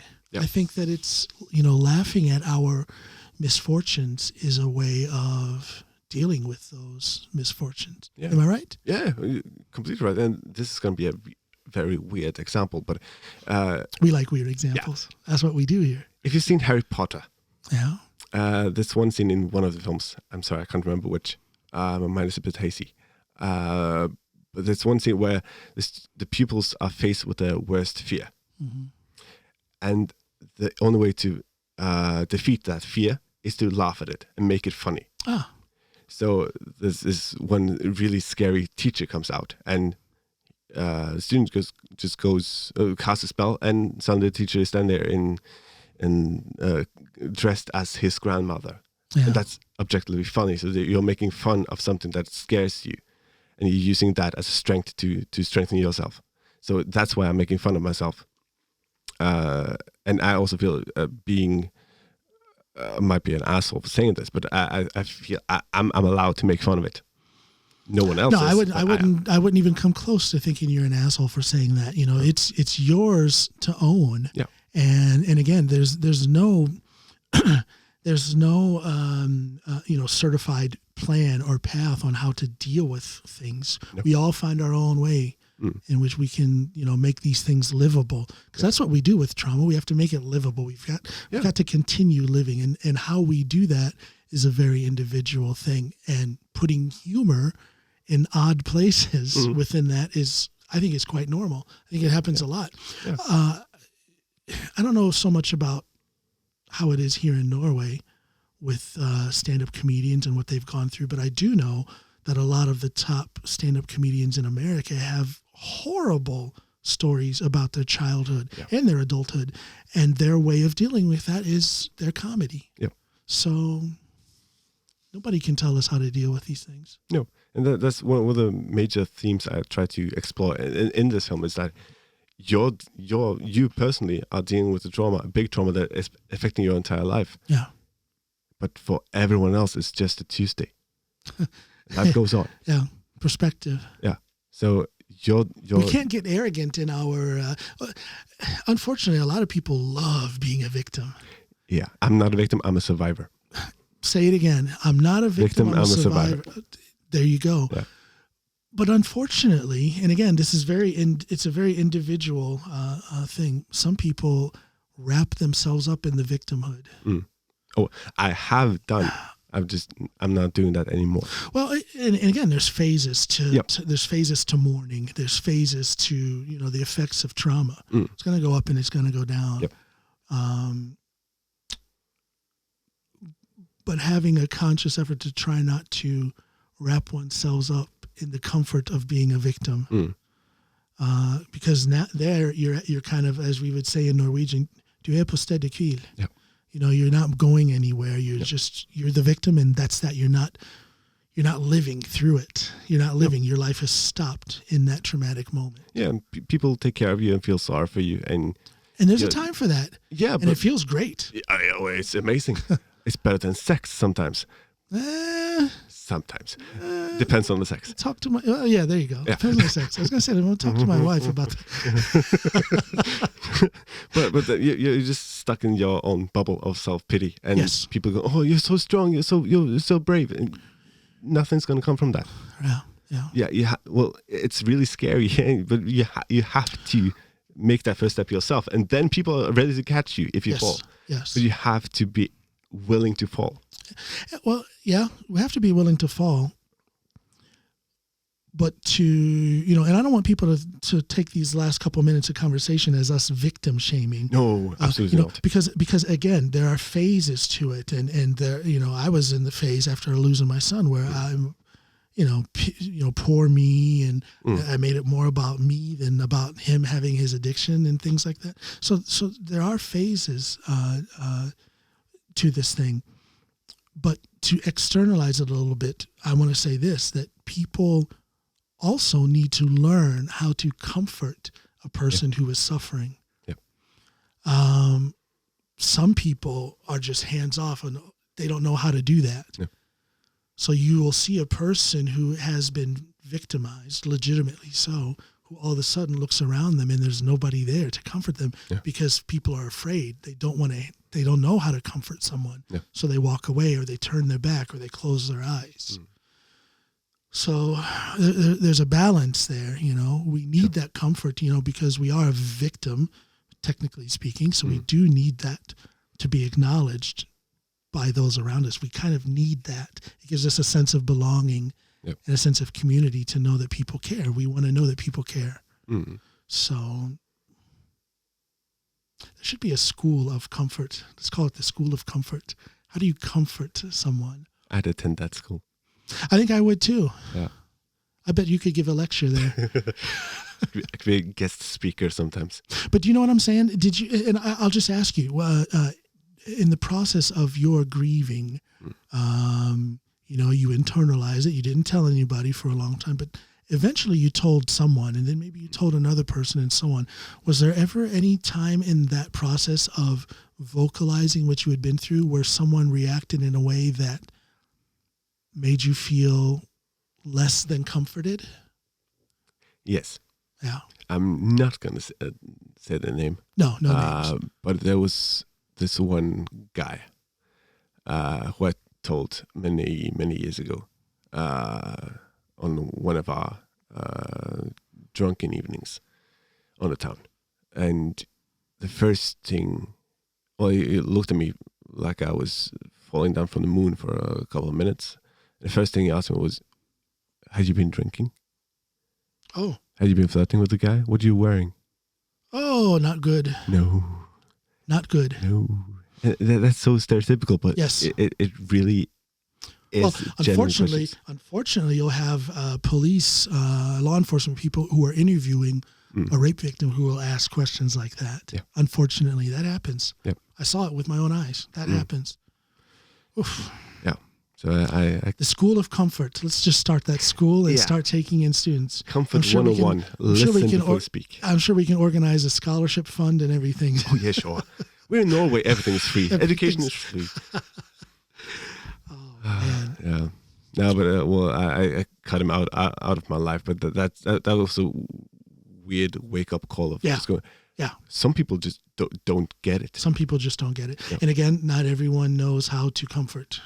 No. You would think it would come naturally, but I would have to say that someone who reacts like that with those kind of questions, there's something that they're not dealing with in their own life. Oh, probably, yeah. Which gets in the way of them being able to deal with this thing that happened to you. Yeah, and I think I can only speak for myself, obviously, but I think the best comfort for me is just having someone who's listening to me. Yeah, they don't need to give me some perfect plan of how to cope with this. I just need someone to listen. You don't need a coach. You need a friend. You need somebody with a good set of ears. Yeah, right. I just need someone to listen to what I'm saying and not call me crazy afterwards.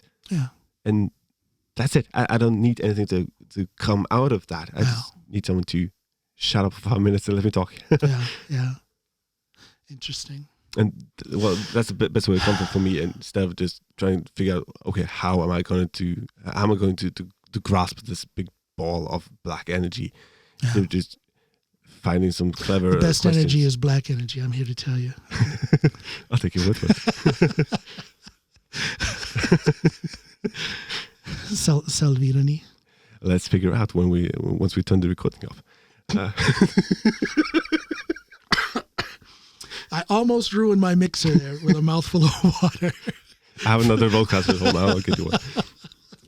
Oh, I love it. That's my humor. Well, you have to have humor. Yeah. I couldn't. I have a daily goal, and hopefully you'll meet them afterwards.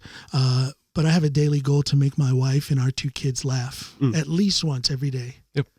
because laughter is medicine. Laughter is community and connection.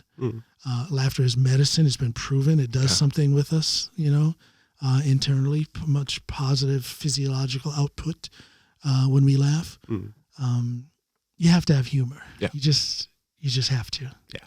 And speaking of, in case someone listening to this and going, why is he laughing so much? But I also need to preface this by, if this has happened to me 2 weeks ago, I wouldn't be able to make a film about it. Oh God, yeah. I wouldn't be able to be on a podcast talking about it. Yeah. But it's been 11 years of very slow healing and rebuilding to get to that point where I'm now. It's a journey. It's a journey. Now I can tell a story. So I'm not victim shaming. I'm not making light of anything, but I'm ready to tell my story. And this is the way I'm willing to tell my story.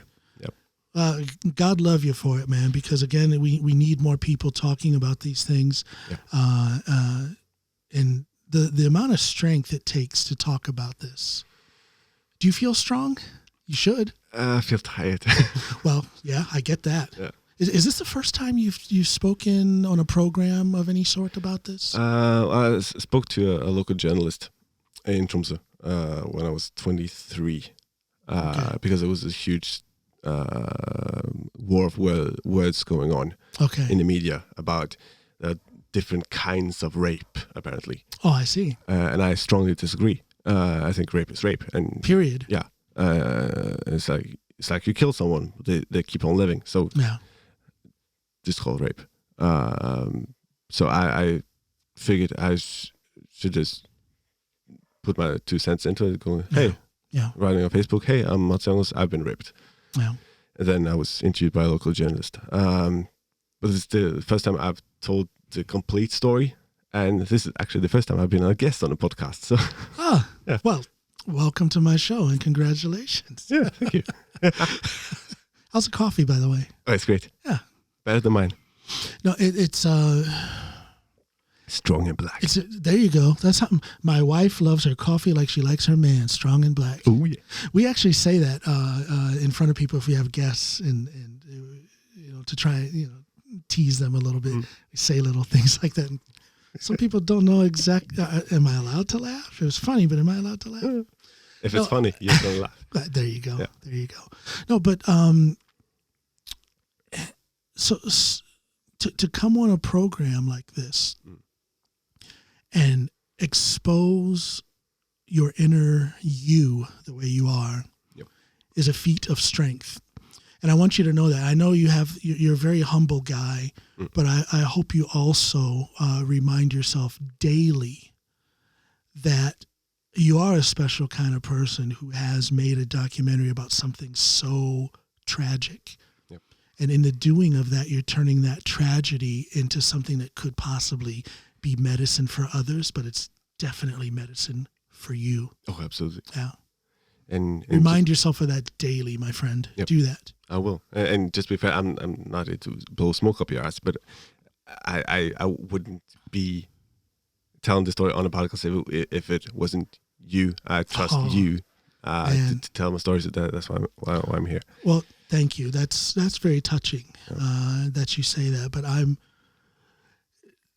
that's what I do on this show. I want to facilitate the storytelling of others. Yep. Always in the hope that it's going to help me, motivate me, lift me up, inspire me, teach me something.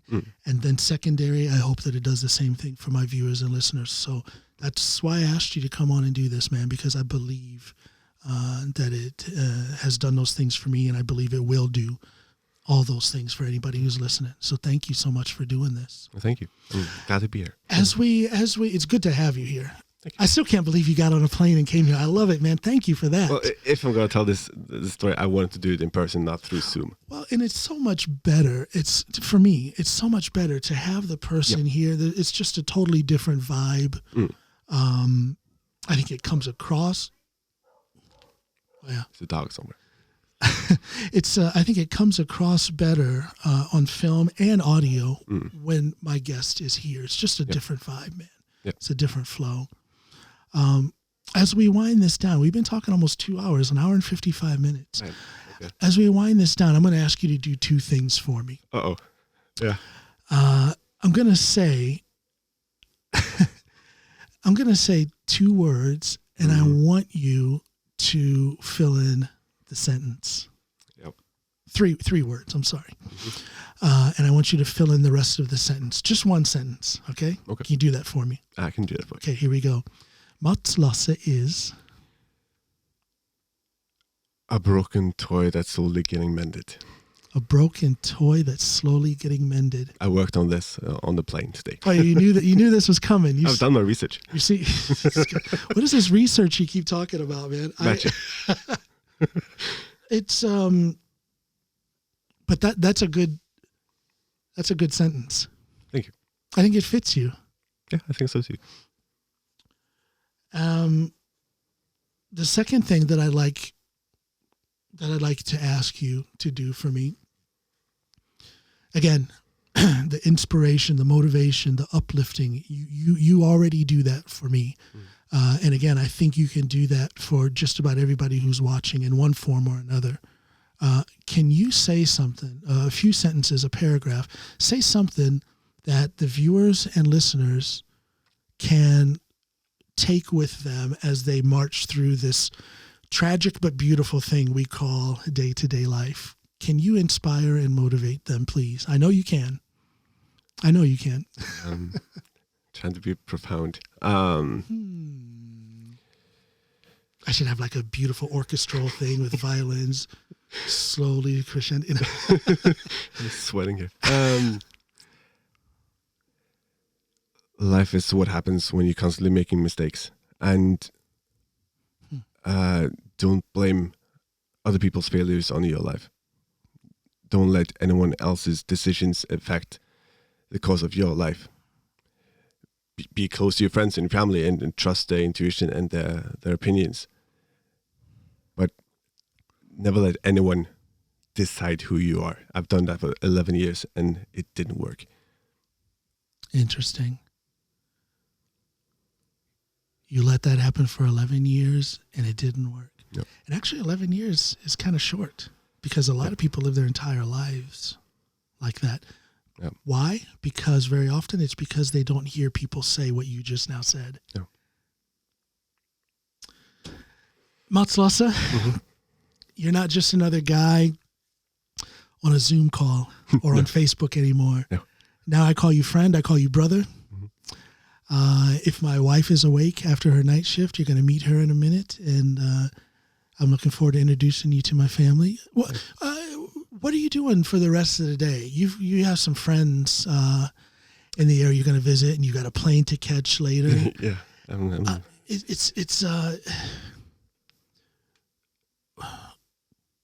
I have to ask, and I don't want to sound dramatic, but are you going to be okay after having this conversation?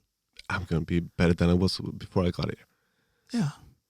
So, and that's not me being poetic, but I'm going to be fine. It's good to hear, my brother. Again, it's not always easy to talk about these things, and sometimes, and I feel it on my podcast. If I have a deep conversation with somebody, and I can be feeling great, but then later, as I'm thinking about it, or maybe in post-production, I'm like, oh my gosh, we said that, and it'll stimulate to thoughts. Yeah. And then that good humor can sink a little bit. So that's why I ask you about that. I want to make sure you're okay, man. And this dealing with trauma thing, it is an up and down thing, as you know. So that's why I ask. I'm going to be fine. Good. I love you, man. I love you too. Much love. Yeah. Thank you for having me. Thank you all for being here. Thank you all for watching. Thank you all for listening. Remember, check the links in the description of this episode, whether you're watching on YouTube or whether you're listening on a podcast platform. Click on them, see what you can do to support the work that I do. Watch out for the release. Of course, there's an issue because this is going to be in Norwegian. Your documentary is in Norwegian. But it is subtitled in English. But it is subtitled in English. So this is for everybody, regardless of where you are. Either you speak Norwegian and understand it, or you can read English and understand it. So this is for you, regardless of where you are. Check out for the link to where you will be able to get information about Mats' documentary. Jump into it, use it for your own medicine. Mats Lasse, thank you so much for being here, man. Thank you for having me. Thank you. Let's go have some more coffee. All right. All right. Bye, everybody.